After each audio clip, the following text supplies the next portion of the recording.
Underground Chattanooga is like a phoenix that rises up every now and then. So I was introduced to Underground Chattanooga when I first moved here by being out with friends at night, and then you'd pass by some grate or a hole in the ground and people would say, "That's Underground Chattanooga under there." There's a whole underground city, just like underground Atlanta. There's all these old storefronts and buildings, and it's very mythical sounding maze of tunnels and old structures. So that was my first impression of underground Chattanooga. Since then, obviously, my understanding of what underground Chattanooga is has changed drastically, but I think a lot of people in Chattanooga have that same kind of experience. They start to hear about little snatches of this place, this forgotten, entombed city underneath the sidewalks where we walk every day. Chattanooga was a huge flooding problem. I think you know that, and we had periodic floods probably every decade. We would have a major flood.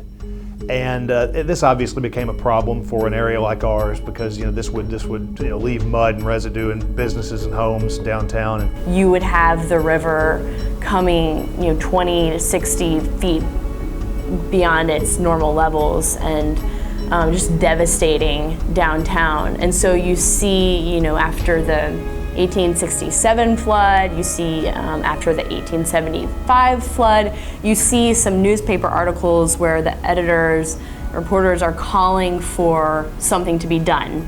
And so somewhere around the 1880s, and the documentation on this is very lacking, as I'm sure you found out, the decision was made, and as the story goes, it was first very ad hoc.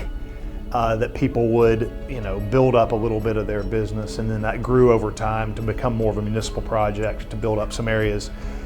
And it created this sort of underground Chattanooga that people talk about, where what used to be the first story of a building is now this basement sort of entombed under the city streets. It was a gradual process, apparently, so that it's just incremental, a little bit at a time here and there kind of thing. And because it occurred over a long time, it didn't really enter the consciousness of people enough to write about it, I guess.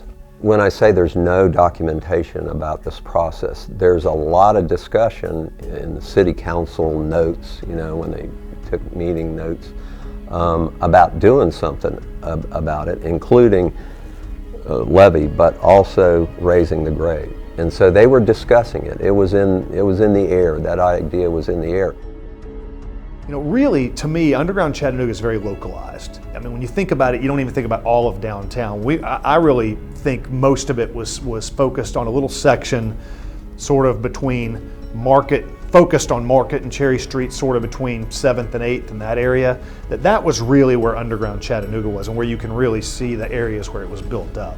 Retaining walls is a new element that Maury nicely recognized, and what he's proposing is that they built stone walls about 3 feet from a building and then sort of capped it. And then if you've got 2 of those on either side of the street, in the middle of the street, then they had to fill that all in. And so you could see them filling that with whatever sort of industrial, not garbage, but not only dirt and stone and rubble, but whatever else they have. And that sort of stuff would fit right in there. It's a great way to get rid of debris, use it, build it up, and then cap it off with a street. And so I think that's what they did.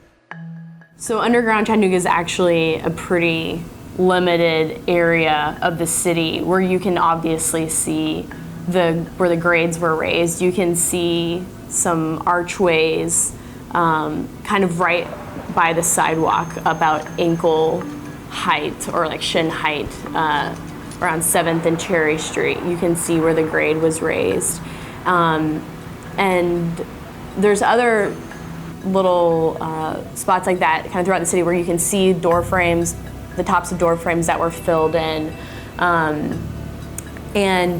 And underneath some of those buildings, a lot of the buildings have been the first story, what was originally the first story in the 1800s, has been filled in with fill dirt. And so you actually can't even go into sort of a cave. But in the areas that you can kind of go into underneath buildings and see where those old windows, where those old doors are basically basements of old buildings, private property. There's not a bunch of tunnels connecting them. They're sort of isolated.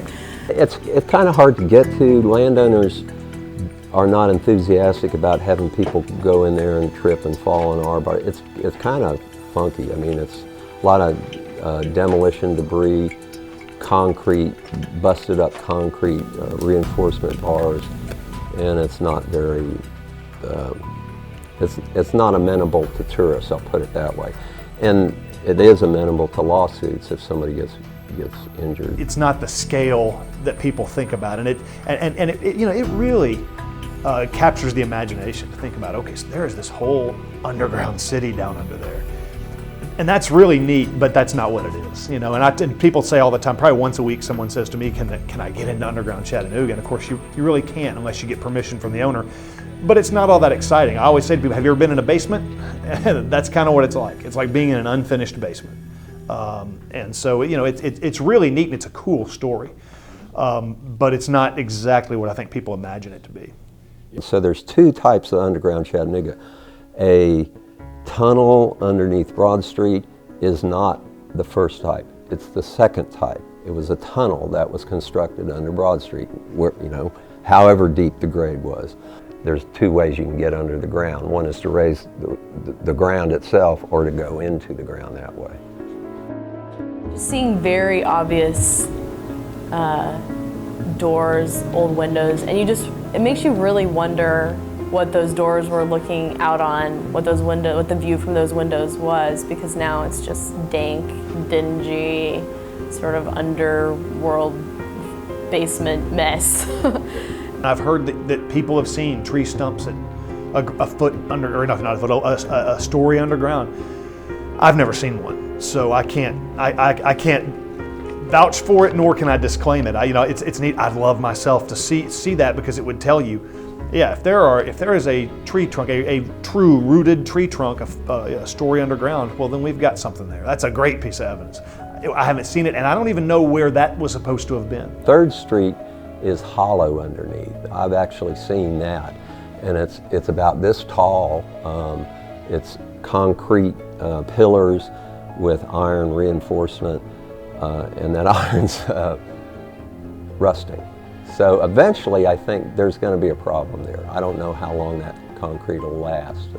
I also think from a very practical standpoint that it's important for our city to know where these pockets are and what the status of that infrastructure is, because we don't know how sound it is, and there's could be some questions as to whether it's going to hold up forever. I mean, it's been about 100 years, so it's held up pretty good so far, but that foundry sand and some of the materials that were used to fill in are not the most stable.